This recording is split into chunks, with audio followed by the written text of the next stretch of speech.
দেশজুড়ে জেলা প্রশাসকদের কাছে রাষ্ট্রপতি বরাবর স্মারকলিপি দিয়েছেন কোটা সংস্কার আন্দোলনের শিক্ষার্থীরা। পদযাত্রা, মিছিল ও সংহতি সমাবেশও করেছেন তারা।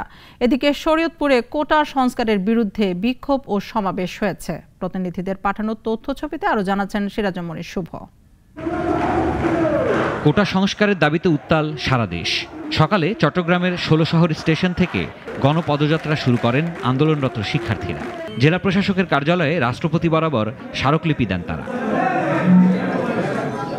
সিলেটের বিভিন্ন শিক্ষা প্রতিষ্ঠানের শিক্ষার্থীরাও রাষ্ট্রপতি বরাবর স্মারকলিপি দিয়েছেন। হয়েছে গণপদযাত্রা। রংপুরে পদযাত্রা ও স্মারকলিপি দিয়েছেন রোকেয়া বিশ্ববিদ্যালয় সহ বিভিন্ন প্রতিষ্ঠানের শিক্ষার্থীরা। জাহাঙ্গীরনগর বিশ্ববিদ্যালয়ে বিক্ষোভ মিছিল ও সংহতি সমাবেশ হয়েছে। পুলিশি হামলা ও মামলার প্রতিবাদ জানিয়েছেন শিক্ষার্থীরা। নারায়ণগঞ্জ ও কুমিল্লাতেও হয়েছে বিক্ষোভ মিছিল ও পদযাত্রা। জমা দেওয়া হয়েছে স্মারকলিপি। কোটা সমস্যার যৌক্তিক সমাধানের দাবিতে ময়মনসিংহে কলেজ শিক্ষার্থীদের গণপদযাত্রা হয়েছে। রাষ্ট্রপতি বরাবর দেওয়া হয়েছে স্মারকলিপি। নেত্রকোনাতেও হয়েছে পদযাত্রা।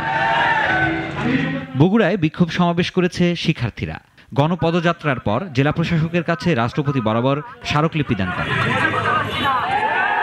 এদিকে শরীয়তপুরে কোটা সংস্কার আন্দোলনের বিরুদ্ধে বিক্ষোভ মিছিল ও সমাবেশ করেছে মুক্তিযোদ্ধার সন্তান কমান্ড। ষড়যন্ত্রকারীদের প্রতিহত করার ঘোষণা তাদের। সিরাজুম শুভ, নাগরিক। ওয়ালটন ফ্রিজ কিনে অনেকের মতো আপনিও হয়ে যেতে পারেন মিলেনিয়াল। সেরা পণ্যের সেরা অফার।